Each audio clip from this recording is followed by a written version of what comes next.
Guys, what's going on? Darren here, and welcome back to the F1 22 My Team Career Mode. And this time, we're at the Red Bull Ring for the Austrian Grand Prix. If you haven't checked out the last round, it was a bit of a disaster.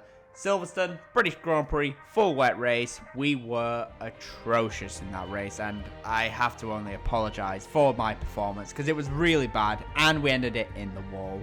It was a disaster, but hopefully, Austria is going to be better. Let's get straight into it because it's going to be a hectic race. Let's get straight to qualifying.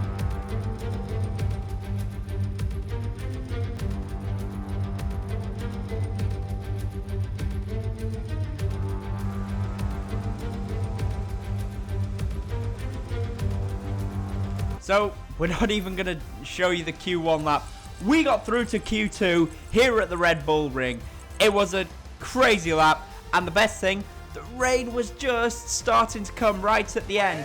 And we're going to start Q2 now because we saw at the end of Q1 that the rain was just starting to fall.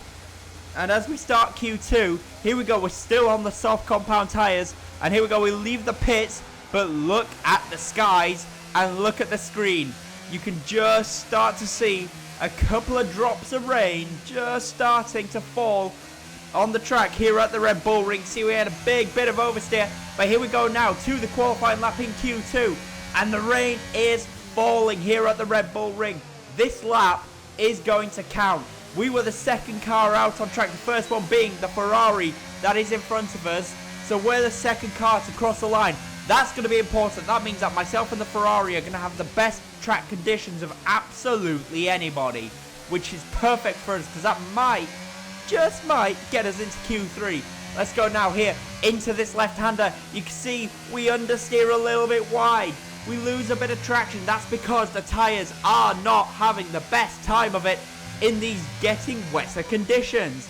Let's listen to the weather report. The rain, easy for me to say, is going to be getting heavier and heavier. So this is important. This is going to count. Here we go now at the end of the lap. Carlos does a 107.1. We do a 109.1. We're 2 seconds slower than Sainz, but is it enough for Q3? Yes, it is. Carlos Sainz, Lando Norris, George Russell, and myself get through, but look who's out of Q2. Ricciardo, Stroll, Hamilton, Perez, Gasly, and Fernando Alonso. We make it into Q3, but Q3 was a full wet session. It just got wetter and wetter and wetter. And we're terrible in the wet, as the last race showed. So, we were 2 seconds off of Carlos Sainz, but it's P10 for the sprint race. Let's take you now to the sprint race. Forget pit stops, forget fuel management. It's pedal to the metal all the way here as we get ready for today's sprint. Let's run you through the driver grid order for today's exciting sprint. An immense lap from Carlos Sainz yesterday puts him in pole position with Charles Leclerc alongside. Moving on to the rest of the grid, we have Norris, Verstappen, George Russell and Magnussen, Bottas, Joe, Mick Schumacher and Bennett, Fernando Alonso, Gasly, Sergio Perez and Hamilton, Stroll, Ricciardo, Esteban Ocon and Yuki Tsunoda, Albon, Vettel, Latifi and Teo Porcher. And with preparations almost complete, let's head trackside for today's sprint. So, for the sprint race, we're going to do something a bit different. Look at this. We have found a way to actually start the sprint race on the soft compound tyres. So what we're going to do is we are going to start on the softs because as you can see, we did look like we were going to have some rain during this sprint race. And if we do, these soft tyres are going to be absolutely perfect for us and pay dividends as it's lights out and away we go. We get off to a good start, but we're very cautious into turn one. We actually cut the corner there just to try and avoid any incident, but we go up to P9, so we'll pass Mick Schumacher. That's one place off the line, so it's a good start for us. We've made up a position. You've got to remember we still have the slowest car in Formula 1, so for us to make any positions is very important. So I'll take any position that we can get. So we get past Mick Schumacher now up to P9, and next up on the hit list is going to be Zhou Guanyu, and we're going to have to try and find a way past him very quickly before these soft tyres do start to go off. But at the moment, we're currently trying to block from what was Mick Schumacher, but now it's going to be Fernando Alonso. Alonso is going to be able to look for a way around the outside. No, he can't. And so he managed to maintain position. So it's P9 then at the end of lap 1. As we go to lap 3 now, and look at this. The DRS has been activated, and Lewis Hamilton is all over the back of us. Lewis Hamilton in a much faster car. That Mercedes is so much faster than our little Pulse Motorsport car. As much as we would like to be up against the Mercedes, we know they're not our rivals in this season. And Lewis Hamilton is going to look for a move down the inside. Can he make it stick? We give him the space, and Lewis Hamilton takes P9 away from us. So we fall back to 10th place, which is, to be fair, where we qualified. So it's not too bad. As we go to lap 4 now, and look at this. There's Russell. That's Russell. George Russell and Zhou Guanyu have had a collision. And George Russell is out of the sprint race, and that's absolutely awful for him and very important for the Grand Prix. Russell, he tried to go down the inside. He hit the back there of Valtteri Bottas as Bottas was coming into the pits, I believe. And now he's slammed into Zhou Guanyu. Look at that, he did. He just smacked into the back of Bottas as Bottas came into the pits. George Russell is out. Zhou Guanyu has got front wing damage, and that is a disaster for Zhou Guanyu and George Russell as we get the racing back underway on lap 9. We're in P7 now in this sprint race. Is there any other positions that we can make up in this race? Are we going to be able to start the Austrian Grand Prix in the top 5 maybe even? So here we go now into turn 3. We'd love for a move down the inside past Hamilton, but it's not to be. Hamilton just a little bit too fast. And there's a yellow flag again, and Théo Pourchaire. Oh no, the teammate Théo Pourchaire is out of the sprint race. What's happened to Théo? Théo Pourchaire, let's go take a look.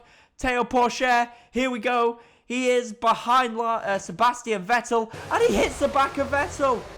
Théo Pourchaire just runs into the back of Vettel, and Théo Pourchaire is out of the sprint race. Ah, what a disastrous result there for Théo Pourchaire in this sprint race. Let's go now to lap 10. And look at this, Magnussen and Norris go wheel to wheel. Norris locks up. Norris runs wide on the exit. We get past Lando Norris. Are we going to get Lewis Hamilton as well? Hamilton, this is going to be for P5. P5 for the Austrian Grand Prix. Can we make it stick? Hamilton, though, comes back at us down the inside. Can he make it stick back on us? Yes, he can. We drop back to P6. And at the end of the sprint race, we finish the race in P6. So it's P6 for the Austrian Grand Prix. How many more times can I say P6? Hopefully not too many more. Welcome from the beautiful Styrian Mountains for another chapter in the story of the Austrian Grand Prix.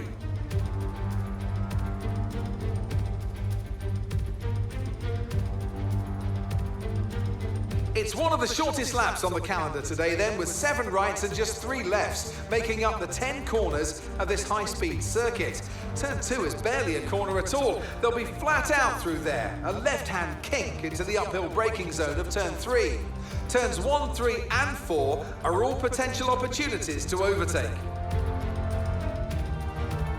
It's time to take a look at our starting grid for today's race. Charles Leclerc lines up on pole position, and a very happy Carlos Sainz will start second. Considering the rest of the grid, we have Verstappen, Hamilton, Bennett and Gasly, Perez, Ricciardo, Bottas and Mick Schumacher, Stroll, Tsunoda, Sebastian Vettel and Magnussen. They've taken a grid penalty. Latifi, Norris, Fernando Alonso and Esteban Ocon. Théo Pourchaire, Russell, Zhou. They'll be starting further back after an earlier grid penalty. And Alex Albon picks up the last spot on the grid. Which of these talented drivers will come out on top today?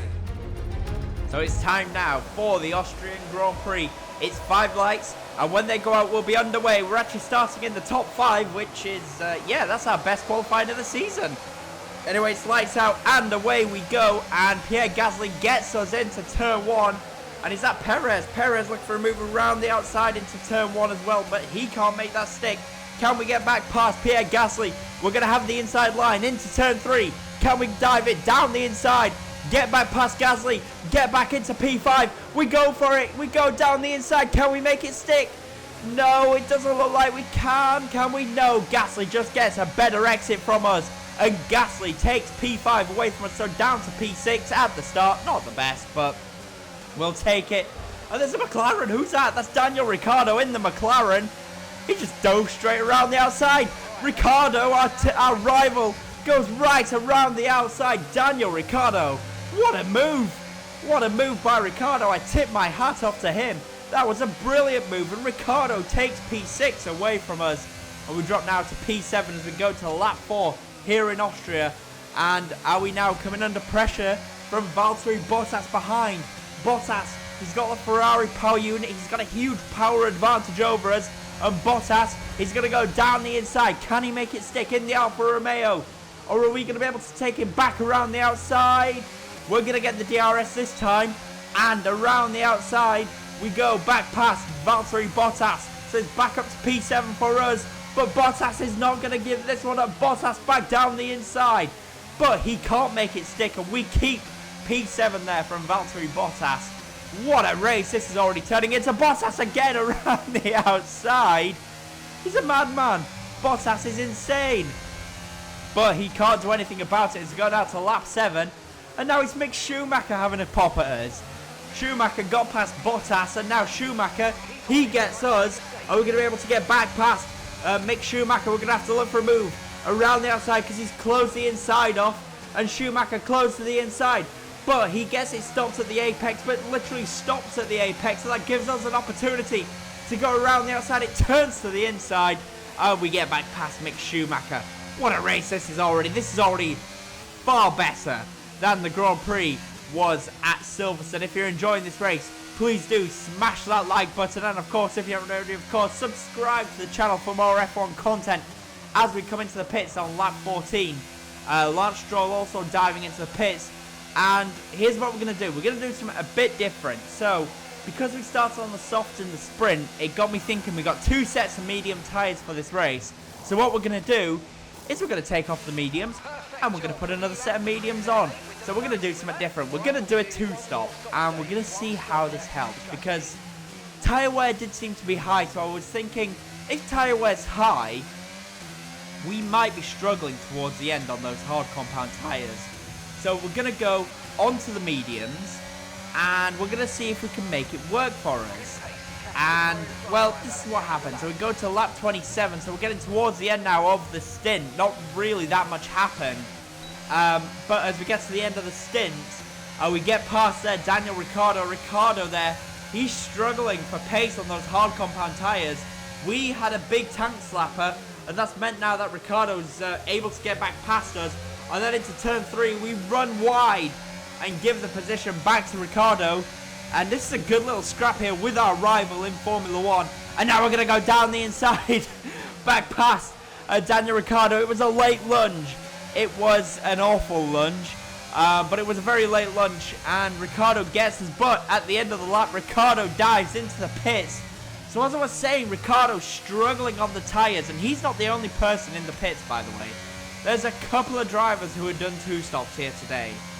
And yeah, the tyres have been wearing out pretty quickly this weekend. And we were really struggling on the mediums. And yeah, because of that, I thought the hards wouldn't last. So we decided to do a 2-stop and do medium. And now we're in for those soft compound tyres, which are going to take us to the end of this Austrian Grand Prix. And let's see if they can help. Charles Leclerc, if you look at that in the top left, is DNF. So Charles Leclerc is out of the Austrian Grand Prix. Charles Leclerc has been dominating this World Championship so far, is out of the race. He was dominating this race as well. He was about 15 seconds clear of Carlos Sainz, but Leclerc is out of this race. So that's not going to help him in this championship fight. As we go to a little bit later in lap 29, and look at the gaggle of cars we came out behind. I was hoping we would jump these cars when I was looking at them on the minimap, but we actually came out behind them, which is not ideal. But there we go, down the inside past Pierre Gasly. Gasly, another driver on the 2-stop strategy today. And we're able to get through down the inside past Pierre. And that's us up now to P13. Next up on the hit list is Sebastian Vettel, and we're going to stick with this because you're going to see just how much of a pace advantage we have right now on these soft compound tyres as we go through this double right-hander. Through the first part, we close up, and then through the second part, we literally almost push Vettel as we go past him. And through we go past Sebastian Vettel with the DRS down the inside into turn 1. Lovely jubbly. Past Sebastian Vettel up to P12. Next up on the hit list is Alexander Albon. And it's a matter of time, I think, before we get Alex Albon. I think Albon is going to be under a lot of pressure from us here. As we go through turn 3, we get a good exit. Albon, to be fair, also gets a good exit. So it does not look like we're going to be able to cover a move into turn 4. But we can set him up and maybe do what we did to Vettel to Alexander Albon as well. We get a good exit there from the corner, and we're able to stick with Albon. And now we just need to stay with him through this double left-hander, and we're going to get the DRS on him quite easily, I think. And yep, we do. We stick with Albon, and now we get a good exit from this corner. And now against Alex Albon, we're not even going to need the DRS. We're going to go down the inside. Are we going to make it stick? Yes, we do. Down the inside, past Alex Albon, and we've made it stick. And now we're going to get the DRS on Lance Stroll. Are we going to be able to get Lance Stroll into turn 1, or are we a little too far back? Yeah, we're a little too far back to get Lance Stroll. But it's up now to P11. And now with the DRS, we're going to get the DRS. We've got the slipstream, and we're going to use the ERS as well. And we're going to go for a move past Lance Stroll. Can we make it stick? Yes, we can. Stroll's going to look for a move down the inside, but he can't do anything about it. And in one lap, we go from P13 to P10. What a good lap and a half that was. Smash the like button if you enjoyed that, because that was chef's kiss perfection. As we go now to lap 34, and we're chasing down the Chinese driver Zhou Guanyu. Zhou Guanyu's having a cracking race, by the way. He is doing really well in that Alfa Romeo, just like he is in real life. Zhou Guanyu, I've got to say, he's having a good rookie season. He has been struggling at times, but he's also had a lot of bad luck when he's been doing well. But overall, he is doing quite well. Like I said, he has struggled a little bit, especially in the beginning. But as the season progressed, Zhou Guanyu is really coming into his own. And so, yeah, props to Zhou Guanyu. The pride of Sheffield, I sometimes call him, because I myself live in Sheffield, and he used to live in Sheffield. Not that I'm sure he sees himself as the pride of Sheffield. But anyway, back to this race. We're all over the back of Zhou Guanyu as his hard tyres are falling off the cliff and grip. As I was saying, the hard tyres, the tyre wear this weekend has been pretty high. And Zhou Guanyu struggling on the tyres, and us on the two-stop, just like we did to Alex Albon, able to get him down the inside without even needing the DRS. So through we go past Zhou Guanyu, and it's P9 for us here in Austria. Daniel Ricciardo also managed to get Zhou Guanyu as well, so that's how much time Zhou Guanyu's been losing on that one-stop strategy. But we finish the Austrian Grand Prix in P9 as Carlos Sainz wins the Austrian Grand Prix.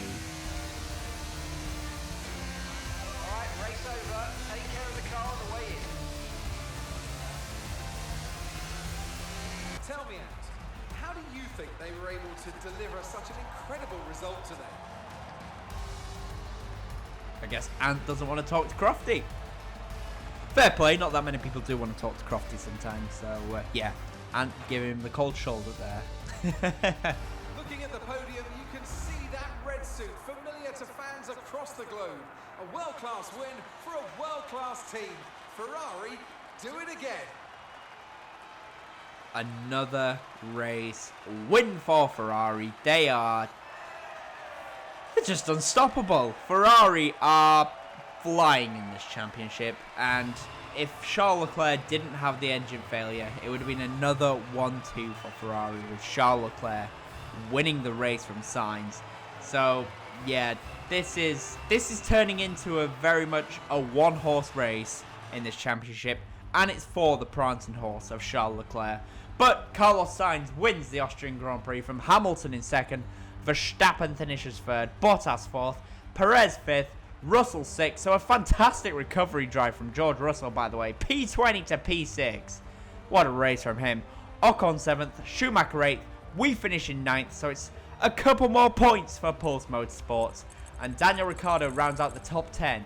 And the 2 cars who did not finish this race is Nicholas Latifi, and as I said, the all-conquering in this championship, Charles Leclerc, has finally not finished a race.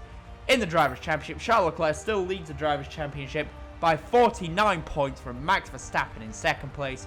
We now are tied for 12 points with Mick Schumacher in the Drivers' Championship and Pierre Gasly, as all 3 of us are tied on 13 points in the Drivers' Championship.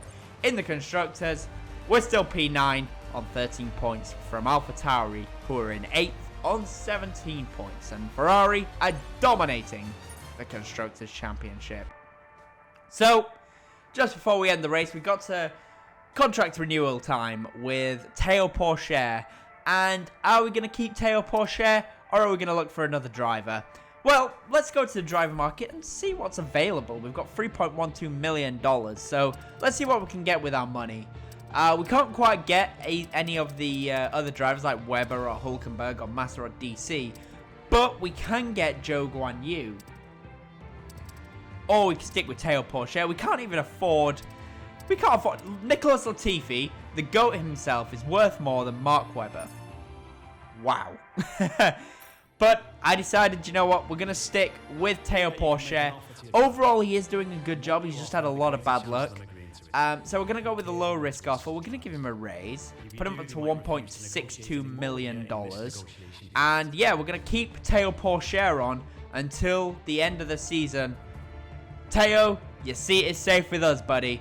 Théo Pourchaire is sticking with Pulse Motorsports for the rest of the season. And also, we're going to have a new rival. We won the rivalry against Ricciardo, and now we have a new rival in Pierre Gasly. We are tied on points. So, Pierre, we're coming for you next. So, before we end, we're just going to skip time to get to the next race in France. And it looks as though we've had a front wing failure. So, last time we had an ERS failure, now a front wing. Excellent.